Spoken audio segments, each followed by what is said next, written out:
Starring Entertainment. Very much for the question. Ano po, bale, nung season 1 at season 2, talagang kung napansin niyo po, halos kami na lang po talagang lumalabas sa television because of the pandemic. So we were just so happy. We were given the chance to entertain the people. Lahat po ng mga nasa bahay, kami po yung nag-entertain. Kaya pati ang ratings po namin napakataas. So we were hopeful na magkakaroon talaga ng season 3. Pero nagkaroon po ng mga changes sa management eh. So nagpasok ng maraming mga bagong mga shows. That was after the pandemic, di po ba? So na 2022-23, medyo gumanda po ang mga palabas po sa TV5. Mas dumami po. Nandun po, nagdagdagan po ng time slot. And aside from that, may PBA din kasi. So medyo napuputol po kami every time halos 3 araw lang po lumalabas instead of yung Monday to Saturday po ng sindaling dati. So medyo naging mahirap ipalabas during that time. Pero ngayon, at alam nilang na malakas naman yung programang sindaling. So we were asked if we can join the group again. At saka ang maganda dyan, intact pa rin po yung grupo. At we're so happy na binigay po sa amin ang pagkakataon na bigay sa inyo ang season 3. Thank you po. Hindi naman. Hindi naman. Charot lang. Hindi, ang masaya ngayon, bukod sa, wala masyadong challenge kasi gamay na namin eh. Gamay na namin. Ang masaya dito, magkakaroon tayo, first time ng live. Magkakaroon tayo ng live na monthly finals. Ganon. O, di ba? Meron tayong live at ang target namin ay sa mall. Para meron kami every month, meron tayo once a month na live. Yun siguro magiging challenge na kasi hindi pa kami sanay mag-live, no? Pero still, dahil nga sa camaraderie, paano yun? Camaraderie ba yun? Yung pakikisama, spell. Yung pakikisama, andun na given na eh. At yung mga bago at yung mga joke bosses, naku, abangan niyo yung challenge. Yung challenge na hindi ako tumili sa mga production numbers nila. Kasi Diyos ko, Elamay Saiso, kakaloka, Bitoy, ang baba nung kanta, kakabwisit. Hindi na, isa pa yan, gusto kong pektosan lagi. Ay! Diba, kaya, at saka, inaabangan ko yung milk tea na 2 days aabot, pwede sa turno.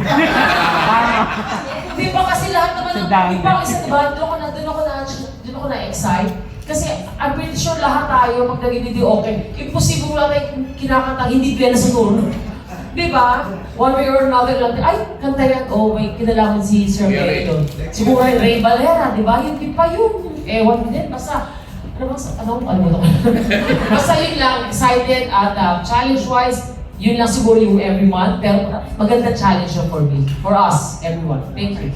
Ayan, bago tayo mag-proceed sa next question, gusto lang namin i-congratulate si Miss Kay Rosas dahil nanalo siya ng TV Actress of the Year!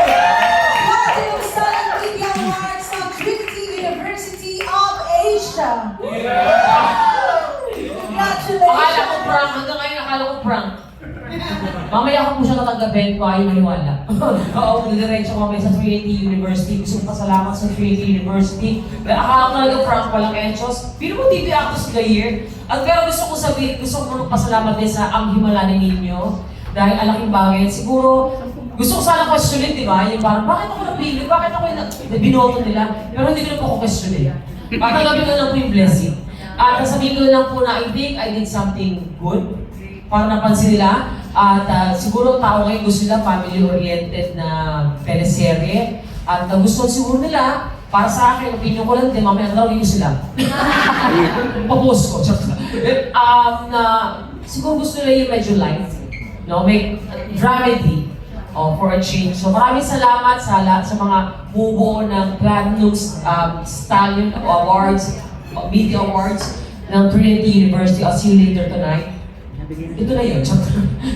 Maraming salamat sa mga, at saka kung sino man mabuboto. At sa aking mga kasama sa aking Milani ninyo, si Kuinay, kasama ko yan. Napakahusay niya ni Kuinay. Lahat, Media Quest, TV5, thank you, Cornerstone, thank you po. And my dinner. Thank you so much and congratulations Miss Kay, ayan. One last na One lang. last question. One last question for Andy pa rin and Kay. For third dito na magkasama kayo as home, kumusta kayong dalawa? I mean, ano yung in a way na-discover nyo sa isa't isa as co-host o yung dalawa na magkatrabaho? Na hindi posible hindi namin alam. Ito nga, dami na namin anak ko. Discover natin. Wala, si Sir Randy, kahit sino tanongin nyo, I dare you I dare you. Kung sino tanongin nyo sa industriya, walang masamang tinapay si Kuya Randy. Sa ating mga medyo veterana na dyan, ang konti, at sa mga baguhan, naniniwala ako na wala kayong marinig na masama daw kay Kuya Randy kasi napakalagi niyang kasama. Napakagalante, napaka-generous na host. Hindi, totoo naman, ito naman yung kabaran. Nakita ko na yung medyo nangingilig yung one eye bro. Nalulo ako, hindi lang na nakikita. Pero na kami, dito na kami magkono kami sa nakikita nyo ngayon. Ganyan rin kami sa tablado. So I think, importante yun, yung offstage yung camaraderie. Sabi mo nga? Camaraderie. Camaraderie. Kaya dito na kami kakatuwa. Kaya masaya. So, thankful. So blessed lang. Totoo na talagang yung camaraderie na eh talagang masyado mainit yung pagsasama nila namin. Tama ng init. Mag-chismis tayo. Yung nakakatuwa, yung bigayan, when you're talking of pag sinasabi mo, okay bang hosting job, lalo-lalo na pag may mga kasama, tatlo kaming nag-host. Aside from that, ayaw naman natin sinosolo yung limelight, ika nga. So batuhan kami, maganda yung batuhan namin. In fact, kahit kami, hindi lang naman kami nasa harap yung pinaka-main host. Kahit yung mga joke bosses natin, binibigyan natin ng pagkakataon talaga magpatawa at kung ano-ano pa muna sa Kita, kanila. si Donita, dami ang bag, nakakatuwa kasi siya kayo ng lagi regular sa mga comedy bars, kaya ang saya-saya. Yeah. Thank you po. Okay, thank you. At saka wala, Nananalamin.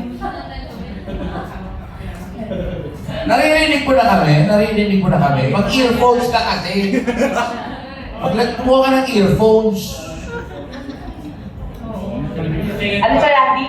Pagdala ko ng earphones para naririnig mo kami. Randy, okay naman. Okay na nag-speak na kayo. Okay, thank you. Ay, tanungin natin si Donita, i-answer mo.